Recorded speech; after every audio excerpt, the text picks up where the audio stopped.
शांति। आज है 25 अक्टूबर 2025 की प्रातः मुरली के मुख्य पॉइंट्स। बाबा ने कहा, मीठे बच्चे, तुम्हारी बुद्धि बड़ी अच्छी और पवित्र होनी चाहिए। वह तब होगी जब याद की यात्रा में मस्त रहेंगे। मेहनत किए बिना थोड़े ही मिलेंगे। बाबा ने यह भी स्पष्ट किया कि कृष्ण का जन्म कब होगा। बाबा ने कहा, जब भ्रष्टाचारी सब खत्म हो जाते हैं, कोई छीछी नहीं रहेगा, तब कृष्ण का जन्म होता है। फिर सब अच्छे अच्छे ही रहेंगे, बाकी चले जाएंगे। घर तब ही उसको स्वर्ग कहा जाएगा। अब सुनते हैं महावाक्यों को विस्तार से। बाबा ने कहा, मीठे बच्चे, संगम युग पर ही तुम्हें आत्म अभिमानी बनने की मेहनत करनी पड़ती। सतयुग अथवा कलयुग में यह मेहनत होती नहीं। प्रश्न, श्री कृष्ण का नाम उनके माँ बाप से भी अधिक बाला क्यों? उत्तर, क्योंकि श्री कृष्ण से पहले जिनका भी जन्म होता है वो जन्म योग बल से नहीं होता। श्री कृष्ण की माँ बाप ने कोई योग बल से जन्म नहीं लिया है। दूसरा, पूरी कर्मातीत अवस्था वाले राधे कृष्ण ही हैं, वही सद्गति को पाते हैं। जब सब पापात्माएं खत्म हो जाती है, तब गुलगुल यानी पावन नई दुनिया में श्री कृष्ण का जन्म होता है। उसे ही वैकुंठ कहा जाता है। तीसरा, संगम पर श्री कृष्ण की आत्मा ने सबसे अधिक पुरुषार्थ किया है, इसीलिए उनका नाम बाला है। ओम शांति। मीठे मीठे रूहानी बच्चों को रूहानी बाप बैठ समझाते हैं। 5000 वर्ष बाद एक ही बार बच्चों को आकर पढ़ाते हैं। पुकारते भी हैं कि हम पतितों के आकर पावन बनाओ। तो सिद्ध होता है कि यह पतित दुनिया है। नई दुनिया पावन दुनिया थी। नया मकान खूबसूरत होता है, पुराना जैसे टूटा फूटा हो जाता है, बरसात में गिर पड़ता है। अभी तुम बच्चे जानते हो, बाप आया है नई दुनिया बनाने। अभी पढ़ा रहे हैं, फिर 5000 वर्ष के बाद पढ़ाएंगे। ऐसे कभी कोई साधु संत आदि अपने फॉलोवर्स को नहीं पढ़ाएंगे। उनको यह पता ही नहीं है, न खेल का पता है, क्योंकि निवृत्ति मार्ग वाले हैं। बाप बिगर कोई भी सृष्टि के आदि मध्य अंत का राज समझा न सके। आत्म अभिमानी बनने में ही बच्चों को मेहनत होती है, क्योंकि आधा कल्प में तुम कभी आत्माभिमानी नहीं बने हो। अब बाप कहते हैं, अपने को आत्मा समझो। ऐसे नहीं कि आत्मा सो परमात्मा, नहीं, अपने को आत्मा समझ परमपिता परमात्मा शिव को याद करना है। याद की यात्रा मुख्य है, जिससे ही तुम पतित से पावन बनते हो। इसमें कोई स्थूल बात नहीं, कोई नाक कान आदि नहीं बंद करना है। मूल बात है अपने को आत्मा समझ बाप को याद करना। तुम आधा कल्प से हिरे हुए हो। देह अभिमान में रहने के पहले अपने को आत्मा समझेंगे, तब बाप को याद कर सकेंगे। भक्ति मार्ग में भी बाबा बाबा कहते आते हैं। बच्चे जानते हैं, सतयुग में एक ही लौकिक बाप है। वहाँ पारलौकिक बाप को याद नहीं करते हैं, क्योंकि सुख है। भक्ति मार्ग में फिर 2 बाप बन जाते हैं, लौकिक और पारलौकिक। दुख में सब पारलौकिक बाप को याद करते हैं। सतयुग में भक्ति होती नहीं, वहाँ तो है ही ज्ञान की प्रारब्ध। ऐसे नहीं कि ज्ञान रहता है, इस समय के ज्ञान की प्रारब्ध मिलती है। बाप तो एक ही बार आते हैं। आधा कल्प बेहद के बाप का सुख का वर्षा रहता है, फिर लौकिक बाप से आधा कल्प का वर्षा मिलता है। यह मनुष्य नहीं समझा सकते। यह है नई बात। 5000 वर्ष में संगम युग पर एक ही बार बाप आते हैं, जबकि कलयुग अंत सतयुग आदि संगम युग में तब ही बाप आते हैं नई दुनिया फिर से स्थापन करने। नई दुनिया में इन लक्ष्मी नारायण का राज्य था, फिर त्रेता में राम राज्य था। बाकी देवताओं आदि के जो इतने चित्र बनाए हैं वह सब है भक्ति मार्ग की सामग्री। बाप कहते हैं इन सबको भूल जाओ, घर को और नई दुनिया को याद करो। ज्ञान मार्ग है, समझ का मार्ग, जिससे तुम 21 जन्म समझदार बन जाते हो, कोई दुख नहीं रहता। संगम युग में कभी कोई ऐसे नहीं कहेंगे कि हमको शांति चाहिए। कहा जाता है ना, मांगने से मरना भला। बाप तुमको ऐसा साहूकार बना देते हैं जो देवताओं को भगवान से कोई चीज़ मांगने की दरकार नहीं रहती। यहाँ तो दुआ मांगते हैं ना, पोप आदि आते हैं तो कितने दुआ लेने जाते हैं, पोप कितने की शादियाँ कराते हैं, बाबा तो यह काम नहीं करते। भक्ति मार्ग में जो पास्ट हो गया सो अब हो रहा है, सो फिर रिपीट होगा। दिन प्रतिदिन भारत कितना गिरता जा रहा है, बाकी सब है कलयुगी मनुष्य। जब तक यहाँ ना आए तब तक कुछ भी समझ न सके कि अभी संगम है व कलयुग है। एक ही घर में बच्चे समझते हैं संगम पर हैं। बाप कहेंगे हम कलयुग में हैं तो कितनी तकलीफ हो पड़ती है, खान पान आदि का भी झंझट हो पड़ता है। तुम संगम युगी हो, शुद्ध पवित्र भोजन खाने वाले। देवताएं कभी प्याज आदि थोड़े ही खाते हैं। इन देवताओं को ही कहा जाता है निर्विकारी। भक्ति मार्ग में सब तमो प्रधान हो गए हैं। अब बाप कहते हैं सतो प्रधान बनो। कोई भी ऐसा नहीं है जो समझे कि आत्मा पहले सतो प्रधान थी फिर तमो प्रधान बनी है, क्योंकि वह तो आत्मा को निर्लेप समझते हैं। आत्मा सो परमात्मा है, ऐसे ऐसे कह देते हैं। बाप कहते हैं ज्ञान सागर मैं ही हूँ। जो इस देवी देवता धर्म के होंगे वह सब आकर फिर से अपना वर्षा लेंगे। अभी सैम्पलिंग लग रही है, तुम समझ जाएंगे। यह इतना ऊंच पद पाने लायक नहीं है। घर में जाकर शादियाँ आदि करते छी छी होते रहते हैं तो समझाया जाता है ऊंच पद पा नहीं सकते, यह राजाई स्थापन हो रही है। बाप कहते हैं मैं तुमको राजाओं का राजा बनाता हूँ तो प्रजा जरूर बनानी पड़े, नहीं तो राज्य कैसे पाएंगे। यह गीता के अक्षर है ना, इनको कहा ही जाता है गीता का युग।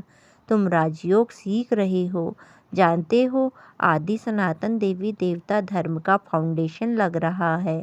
सूर्यवंशी चंद्रवंशी दोनों राजाई स्थापन हो रही हैं। ब्राह्मण कुल स्थापन हो चुका है, ब्राह्मण ही फिर सूर्यवंशी चंद्रवंशी बनते हैं। जो अच्छी रीति मेहनत करते हैं वह सूर्यवंशी बनेंगे, और धर्म वाले जो आते हैं वह आते ही हैं। पीछे उस धर्म की आत्माएं आती रहती हैं, धर्म की वृद्धि होती जाती है। समझो कोई क्रिश्चियन है तो उन्हों का बीज रूप क्राइस्ट ठहरा। तुम्हारा बीज रूप कौन है? बाप, क्योंकि बाप ही आकर स्वर्ग की स्थापना करते हैं ब्रह्मा द्वारा। ब्रह्मा को ही प्रजापति कहा जाता है। रचना रचता नहीं कहेंगे, इन द्वारा बच्चे एडॉप्ट किए जाते हैं। ब्रह्मा को भी तो क्रिएटर कहते हैं ना। बाप आकर प्रवेश कर यह रचते हैं। शिव बाबा कहते हैं तुम बच्चे हो मेरे। ब्रह्मा भी कहते हैं तुम मेरे साकार बच्चे हो। अभी तुम काले छीछी बन गए हो, फिर ब्राह्मण बने हो। इस संगम पर ही तुम पुरुषोत्तम देवी देवता बनने की मेहनत करते हो। शूद्रों को कोई मेहनत नहीं करनी पड़ती, तुम ब्राह्मणों को मेहनत करनी पड़ती है देवता बनने के लिए। बाप आते ही है संगम पर। यह है बहुत छोटा युग, इसीलिए इनको लीप युग कहा जाता है। इनको कोई नहीं जानते, बाप को भी मेहनत लगती है। ऐसे नहीं कि झट से नई दुनिया बन जाती है। तुमको देवता बनाने में टाइम लगता है। जो अच्छे कर्म करते हैं तो अच्छे कुल में जन्म लेते हैं, अभी तुम नंबरवार पुरुषार्थ अनुसार गुल गुल बन रहे हो। आत्मा ही बनती है। अभी तुम्हारी आत्मा अच्छे कर्म सीख रही है। आत्मा ही अच्छे व बुरे संस्कार ले रही है। अभी तुम गुल गुल फूल बन अच्छे घर में जन्म लेते रहेंगे। यहाँ जो अच्छा पुरुषार्थ करते हैं तो जरूर अच्छे कुल में जन्म लेते होंगे। नंबरवार तो है ना। जैसे जैसे कर्म करते हैं ऐसा जन्म लेते हैं। जब बुरे कर्म करने वाले बिल्कुल खत्म हो जाते हैं फिर स्वर्ग स्थापन हो जाता है। छांट छूट होकर तमो प्रधान जो भी है वह खत्म हो जाते हैं। फिर नए देवी देवताओं का आना शुरू होता है। जब भ्रष्टाचारी सब खत्म हो जाती है तब श्री कृष्ण का जन्म होता है। तब तक बदली शदली होती रहती है। जब कोई छीछी नहीं करेगा तब श्री कृष्ण आएगा। तब तक तुम आते रहेंगे जाते रहेंगे। श्री कृष्ण को रिसीव करने वाले माँ बाप भी पहले से चाहिए ना। फिर सब अच्छे अच्छे रहेंगे, बाकी सब चले जाएंगे, तभी उसको स्वर्ग कहा जाएगा। तुम श्री कृष्ण को रिसीव करने वाले रहेंगे। भल तुम्हारा छीछी जन्म होगा क्योंकि रावण राज्य है ना। शुद्ध जन्म तो हो ना सके। गुलगुल पवित्र जन्म श्री कृष्ण का ही पहले पहले होता है। उसके बाद नई दुनिया वैकुंठ कहा जाता है। श्री कृष्ण बिल्कुल गुलगुल नई दुनिया में आएंगे। रावण संप्रदाय बिल्कुल खत्म हो जाएगी। श्री कृष्ण का नाम उनके माँ बाप से भी बहुत बाला है। श्री कृष्ण के माँ बाप का नाम इतना बाला नहीं है। श्री कृष्ण से पहले जिनका जन्म होता है वो योग बल से जन्म नहीं कहेंगे। ऐसे नहीं श्री कृष्ण के माँ बाप ने योग बल से जन्म लिया, नहीं। अगर ऐसा होता तो उन्हों के नाम भी बाला होता। तो सिद्ध होता है उनके माँ बाप ने इतना पुरुषार्थ नहीं किया है जितना श्री कृष्ण ने किया है। यह सब बातें आगे चल तुम समझते जाएंगे। पूरा कर्मातीत अवस्था वाले राधे कृष्ण ही हैं। वही सद्गति में आते हैं। पाप आत्माएं सब खत्म हो जाती है तब उन्हों का जन्म होता है। फिर कहेंगे पावन दुनिया। इसीलिए श्री कृष्ण का नाम बाला है, माँ बाप का इतना नहीं। आगे चल तुमको बहुत साक्षात्कार होंगे। टाइम तो पड़ा है, तुम किसी को भी समझा सकते हो। हम यह बनने के लिए पढ़ाई कर रहे हैं। विश्व में इनका राज्य अब स्थापन हो रहा है। हमारे लिए तो नई दुनिया चाहिए। अभी तुमको देवी संप्रदाय नहीं कहेंगे, तुम हो ब्राह्मण संप्रदाय। देवता बनने वाले हो, देवी संप्रदाय बन जाएंगे। फिर तुम्हारी आत्मा तो शरीर दोनों स्वच्छ होंगे। अभी तुम संगम युगी पुरुषोत्तम बनने वाले हो। यह सारी मेहनत की बात है। याद से विक्रमाजीत बनना है। तुम खुद कहते हो याद घड़ी घड़ी भूल जाते हो। बाबा पिकनिक पर बैठते हैं तो बाबा को ख्याल रहता है हम याद में नहीं रहेंगे तो बाबा क्या कहेंगे। इसीलिए बाबा कहते हैं तुम याद में बैठ पिकनिक करो। कर्म करते माशूक याद करो तो विकर्म विनाश होंगे। इसमें ही मेहनत है। याद से आत्मा पवित्र होगी, अविनाशी ज्ञान धन भी जमा होगा। फिर अगर अपवित्र बन जाते हैं तो सारा ज्ञान बह जाता है। पवित्रता ही मुख्य बात है। बाप तो अच्छी अच्छी बात ही समझाते हैं। यह सृष्टि के आदि मध्य अंत का ज्ञान और कोई में भी नहीं है और भक्ति मार्ग में भी नहीं। बाबा ने समझाया है भक्ति वास्तव में प्रवृत्ति मार्ग वालों को ही करनी है। तुम्हारे में तो कितनी ताकत रहती है, घर बैठे तुमको सुख मिल जाता है। सर्वशक्तिमान बाप से इतनी ताकत लेते हो। सन्यासियों में भी पहले ताकत थी, जंगलों में रहते थे। अभी तो कितने बड़े बड़े फ्लैट बनाकर रहते हैं। अभी वह ताकत नहीं है। जैसे तुम्हारे में भी पहले सुख की ताकत रहती है फिर गुम हो जाती है। उन्हों में भी पहले शांति की ताकत थी, अब वह ताकत नहीं रही।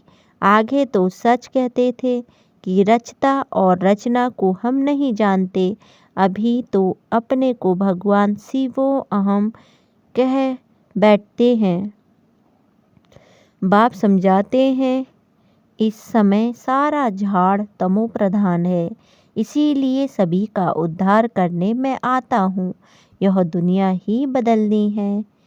सब आत्माएं वापस चली जाएंगी, एक भी नहीं जिसको यह पता हो कि हमारी आत्मा में अविनाशी पाठ भरा हुआ है, जो फिर से रिपीट करेंगे।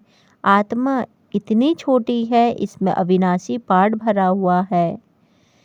इसमें बुद्धि बड़ी अच्छी पवित्र चाहिए।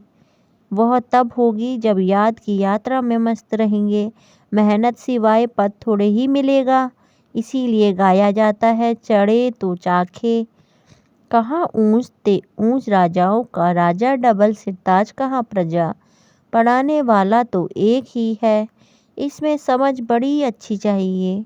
बाबा बार बार समझाते हैं, याद की यात्रा है मुख्य। मैं तुमको पढ़ाकर विश्व का मालिक बनाता हूँ, तो टीचर गुरु भी होगा।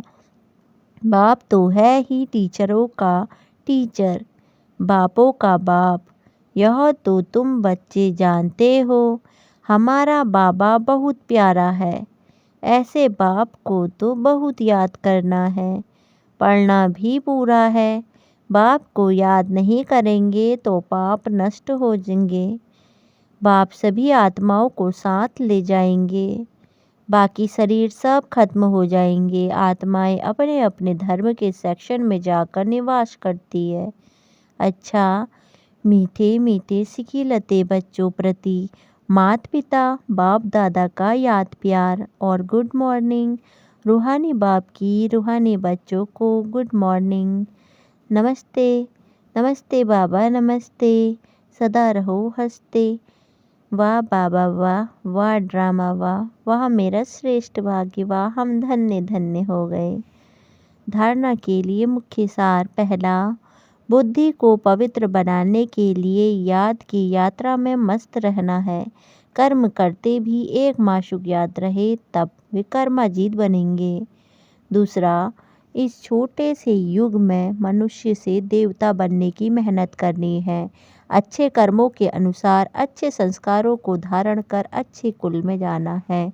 वरदान, अपनी रूहानी लाइट्स द्वारा वायुमंडल को परिवर्तन करने की सेवा करने वाले सहज सफलता मूर्त भव।